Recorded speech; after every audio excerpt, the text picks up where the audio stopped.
Wow. Ito na pala yun, no? 5.2 billion asset sa iso ng flood control scam ang naipa-hold na, na-hold na, hindi na pwedeng galawin ng mga may-ari. Ayon sa Anti-Money Laundering Council, humarap po sa media si Attorney Matthew David, ang Executive Director ng Anti-Money Laundering Council. At yan po ang kanya nagiging paliwanag. Pakinggan po ninyo itong kanyang mga pagsagot sa tanong po sa kanya ng media tungkol dito sa isyong-isyo dahil sila po talaga ang mayroong kapangyarihan. 6 freeze orders.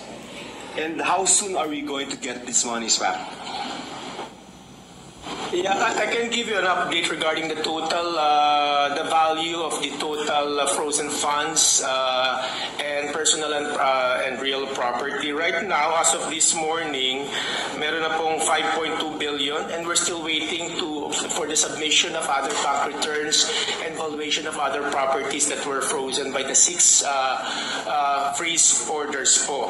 As do the individuals covered by this freeze order, as we very well know, kasama po dito ang, I cannot mention individually kung sino kasama sa freeze orders, but kasama po dito ang ilang former DPWH officials, ang contractors and their cohorts in relation to the corruption regarding the flood control projects. Tanongin nyo ito, meron pa ibang mga tanong. Kaya no, matindi po yung matindi po yung issue. Isipin mo yan, 5.2 billion.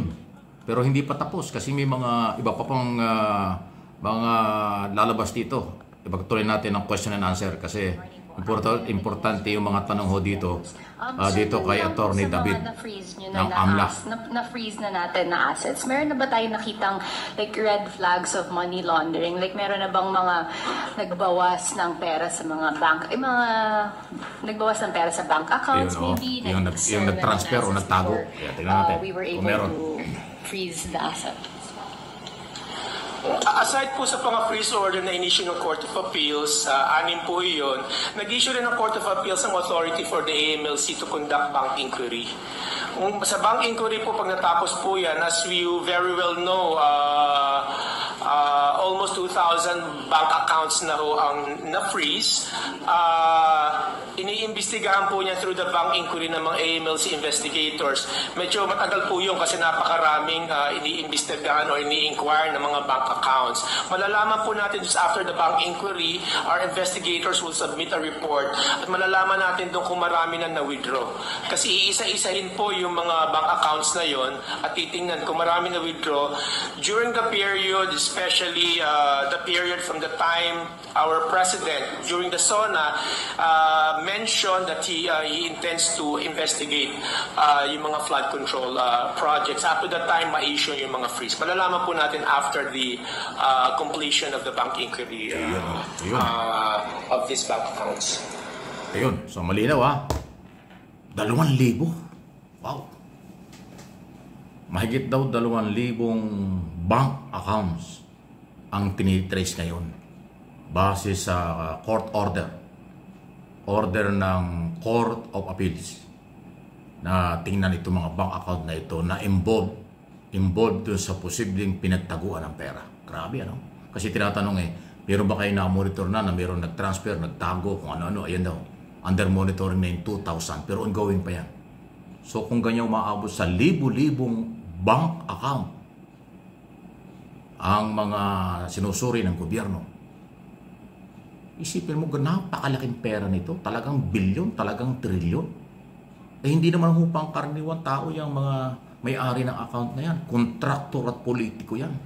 At mga opisyalis ng gobyerno sa DPWH. So, daan-daang milyon, kung daang milyon bawat isang account, ay kung 2,000 plus yan. Yun po yung hindi pa matrace kung magkano yung total.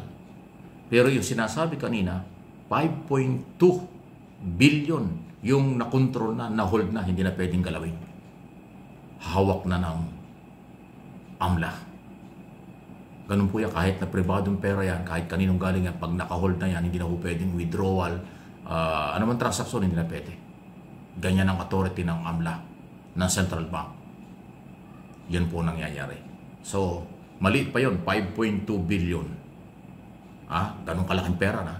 Tapos yung 2,000, mahigit na 2,000 bank account, mas malaking pera yon. Inamin lang ho ni Attorney Matthew David, Executive Director ng Anti-Money Laundering Council, na hindi ganun kadali matagal ang proseso nun kasi sa dami. Pero hindi lang ho yan 2,000. Sa akin pong paniniwala, tuloy-tuloy, continuous ang monitoring ng AMLA at ng Central Bank sa mga bank account na ito. Kung kani-kanino. Kasi nga ang sabi ng Pangulo, nationwide corruption. Nationwide na pang-aabuso sa project ng gobyerno. Sa flood control, infrastructure, at iba pa. Kaya ho napakalawak ko ng investigasyong gagawin. Pero ganun pa man, dahan-dahang nakaka-recover, dahan-dahang na-identify, dahan-dahang na-hold yung mga asset nila. So may pag-asa tayo. Yan naman talaga ang layunin ng Independent Commission for Infrastructure na bawian sila ng mga illegal nilang kayamanan, property, cash at iba pa. Dahil yan ay galing sa pera ng mamamayang Pilipino. Kahit ho masakit at nakakaya itong balitang ito, maswerte pa rin po tayo. Dahil si Pangulong Marcos ang nagpahinto, si Pangulong Marcos ang nag-utos ng malawakang investigasyon, whole of government approach ang galaw para panagutin at habulin. Kasi kung iisang opisina ang maghahabol sa mga korap, hindi ho magtatagumpay. Kung iisa lang ang complainant, walang mangyayari. Pero kung whole of government approach po ang galaw, maraming maridiscover. At yan ang ang development. Kaya may pag-asa pa rin tayo. Kung hindi man 100% ma-recover ang pera, pero yung makasuhan at makulong ang mga politiko, kontraktor at mga engineer, manalo pa rin tayo. Ma-recover man lang yung 60 hanggang 70%, okay na yan. Tapos mapakulong sila ng habang buhay dahil plunder law, anti-corruption law ang papairal, non-bailable offense ang lahat ng yan. Mananalo pa rin tayo. At magiging aral ito, sana, sa lahat ng mga gustong pumasok pa sa pamahalaan. Mananagot kayo. At hindi palalampasin. Sana ang susunod na Pangulo ng bansa sa 2028 ay kasing lakas ng loob at tapang na katulad ng ginawa ni Pangulong Marcos na pinahinto at pinapanagot sila. Pag ang naging ating Pangulo sa 2028 ay magiging protector ng korap o magiging mas korap, kawawa ang Pilipinas. Kaya huwag nating payagan ang ganong sitwasyon. Ilagay natin ang totoong magmamalasakit sa ating bayan. Huwag yung nagkukunwari lang. Huwag yung paghihiganti lang. Huwag yung ambisyoso lang. Huwag yung kapangyarihan lang ang habol. Walang mangyayari. Kailangan maitutuloy yung kampanyang ito ni Pangulong Marcos ay ituloy ng karapat-dapat na susunod na Pangulo. Hindi pwede ang walang alam.